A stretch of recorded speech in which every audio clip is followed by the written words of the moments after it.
ভিউৱাৰ্ছসকলৰ কাৰণে আকৌ এটা most important and most interesting video' কৰা হ'ল। অৱশ্যেই ভিউৱাৰ্ছসকলে এনজয় কৰিব, চাব। আমাৰ চেনেল ছাবস্ক্ৰাইব কৰিব, শ্বেয়াৰ কৰিব, কাৰণ মই আমাৰ টাৰ্গেট, এই চেনেলটোৰ টাৰ্গেট হৈছে কি আমি নেচাৰেলি খুব ইম্পৰ্টেণ্ট কিছুমান ভিডিঅ'ৰ দ্বাৰা আমি একোজন ব্যক্তিক স্বাস্থ্যৰ চাইন্সা, স্বাস্থ্যৰ ৰজা, কিং অফ হেল্থ বনাব বিচাৰোঁ। সেইটো আমাৰ উদ্দেশ্য। সেয়েহে আমাৰ চেনেলত আনকমন আৰু অতি প্ৰয়োজনীয় কিছুমান ভিডিঅ' পাব, আপোনালোকে ৰেগুলাৰ ফ'ল' কৰিব। আজিৰ ইণ্টাৰেষ্টিং ভিডিঅ'টো হ'ল কি আমি হৰমন, আমাৰ বডিৰ আটাইতকৈ মষ্ট ইম্পৰ্টেণ্ট তত্ত্ব হ'ল হৰমন। হৰমন আমি কিনি পাব নোৱাৰিম, হৰমন আমি ইনজেক্ট কৰিব নোৱাৰিম, হৰমন আমি খাব নোৱাৰিম। হৰমন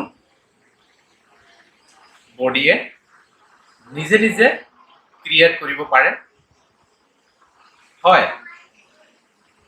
হৰমন যদি কমি যায়, আমি তাৰ ওপৰত কিছু খাদ্যৰ যত্ন ল'ব পাৰি, কিন্তু সুকীয়াকৈ আমি হৰমন ক্ৰিয়েট কৰিব নোৱাৰোঁ। আমাৰ বডিয়ে নিজে নিজেই হৰমন ক্ৰিয়েট কৰে। কেতিয়া কৰে, কেনেকৈ কৰে, কিয় কৰে, তাৰ ওপৰত শুনো। নাম্বাৰ 1, একদম সাধাৰণ কথা, আপোনালোকৰ হয়তো শুনিলেই হাঁহি ওলাব কি আমি হাঁহিলে আমাৰ বডিয়ে হৰমন ক্ৰিয়েট কৰাৰ শক্তি পায়। হাঁহিলে আচলতে মানুহ কেতিয়া হাঁহে? হাঁহিবোৰ বজৰুৱা হাঁহি হ'ব নালাগে, স্বাৰ্থ লৈ হাঁহিব নালাগে। আমি বৰ্তমান দেখি পাইছোঁ কি মানুহে হাঁহে, কেতিয়া হাঁহে? কাৰোবাক নেগলেক্ট কৰি পেলাই হাঁহে, কাৰোবাৰ লগত কাৰোবাৰ কিবা স্বাৰ্থ পূৰণ কৰিবলগীয়া আছে, তেতিয়া ইজনে সিজনক দেখি হাঁহে। সেনেকুৱা নহয়। আচলতে আমি প্ৰতিটো কথাৰ আৰম্ভণিত হাঁহিৰ উৎস, সামৰণিত হাঁহিৰ উৎস, মাজত হাঁহিৰ উৎস, এইবিলাক আমি ৰাখিব লাগে। কিয় ৰাখিব লাগে? যেনেকে বডিটোক নিউট্ৰেল প্ৰয়োজন হয়, কণ্টিনিউ এক্টিভ আৰু কণ্টিনিউ মাজে মাজে নিউট্ৰেল কৰি ৰখাৰ প্ৰয়োজন হয়। আৰু এই সময়ছোৱাত কি হয়, যেতিয়া আপুনি হাঁহি দিয়ে, আপোনাৰ বডিটো এক ক্ষন্তেকৰ কাৰণে নিউট্ৰেল হৈ যায় আৰু শৰীৰৰ সমগ্ৰ চেল ৰিলেক্স ফিল হয়। আকৌ যেতিয়া আপুনি হাঁহিবলৈ বন্ধ কৰিলে, আকৌ তৎক্ষণাত হাঁহাতে আকৌ এক্টিভ হৈ গ'ল।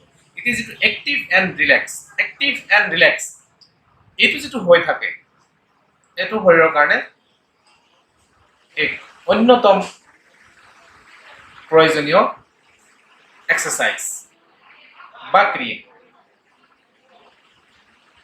আৰু এই ক্ৰিয়াটোত কি হয় কি আমাৰ শৰীৰে হৰমন ক্ৰিয়েট কৰিবলৈ উৎসাহ পায়। মাত্ৰ হাঁহি বুলিয়ে নহয়, কিছুমান ভাল পজিটিভ কথা, ফিলিং, যিটো আমি ভাবিলে আমাক বহুত ভাল লাগিছে, বহুত ইনজয় লাগিছে বডিত, তেনেকুৱা ধৰণৰ পজিটিভ ভাৱনা, পজিটিভ চিন্তা, আশা, সপোন, এইম, কল্পনা, এই বস্তুবিলাক, হাঁহি, এই প্ৰতিটো বস্তুৰ বেকচাইডত যিবিলাক আমাৰ অংকন হৈ গৈ থাকে পজিটিভলি, আৰু এই বস্তুবিলাকে আমাক কি কৰে, আমাৰ বডিত হৰমন ক্ৰিয়েট কৰে, একাগ্ৰতা বঢ়ায়, আৰু ফলস্বৰূপে দেখা যায় কি আমি এটা সময়ত আমি শাৰীৰিক ফিলিংটো পাওঁ, কিন্তু এটা সময়ত আমি দেখো কি আমি ভবাবিলাক বহু ক্ষেত্ৰত সঁচা হৈ গৈছে। এইটো সৰু কথা নহয়। আপুনি মই ভাবিলো আৰু সেইটো সঁচাত পৰিণত হৈ গ'ল। গতিকে এই বস্তুবিলাক হ'ল হৰমনবিলাক বহুত জ্ঞানী। এইবিলাকক সেন্সাৰ বুলি কোৱা হয়। কি এই যিটো হৰমনেই আমাৰ সকলোখিনি বস্তু এক্টিভেট কৰায়। আমি কি হ'ব বিচাৰিছো, কি কৰিব বিচাৰিছো, কি খাব বিচাৰিছো, এই সকলোবিলাক ক্ৰিয়া মষ্টলি তাত হৰমনে এক অন্যতম ৰোল প্লে কৰে।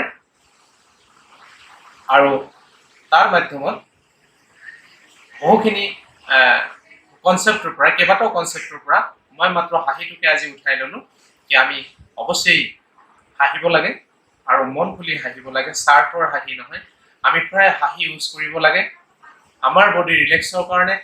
আমাৰ হাঁহি দেখিলে আগৰজনো হাঁহিব, তেনেহ'লে মোৰ যদি হৰমন ক্লিয়াৰ হয় তেনেহ'লে আগৰজনৰো হৰমন ক্লিয়াৰ হ'ব। কিমান ডাঙৰ কথা কি আমি একো দিয়া নাই, একো এক পইচা এটকা একো আমি দিয়া নাই, কিন্তু আমি ইমান মূল্যৱান বস্তু এটা আদান প্ৰদান কৰি আছো। সেইটো এটা বহুত ডাঙৰ কথা। সেয়েহে আমি হাঁহিব লাগে, আমি ৰিলেক্স ফিলিং কৰিব লাগে, আমি ভাল কল্পনা কৰিব লাগে, ভাল সপোন চাব লাগে। কাৰ কাৰণে? নিজৰ কাৰণে। নিজৰ এইটো কৰিলে আপুনি চাব কি আপোনাৰ বডি কমফৰ্টেবল লাগিব। অফক'ৰ্চ আপোনাৰ খোৱা বোৱা ভাল হ'ব, আপোনাৰ টোপনি ভাল হ'ব, আপুনি নিৰোগী ধৰণৰ হ'ব। গতিকে এই বস্তুবিলাক, পজিটিভ বস্তুবিলাক আমি আমাৰ লগত ৰাখিব লাগে আৰু এইবিলাকক বঢ়াব লাগে, আমি শ্বেয়াৰ কৰিব লাগে। Thank you, thanks a lot.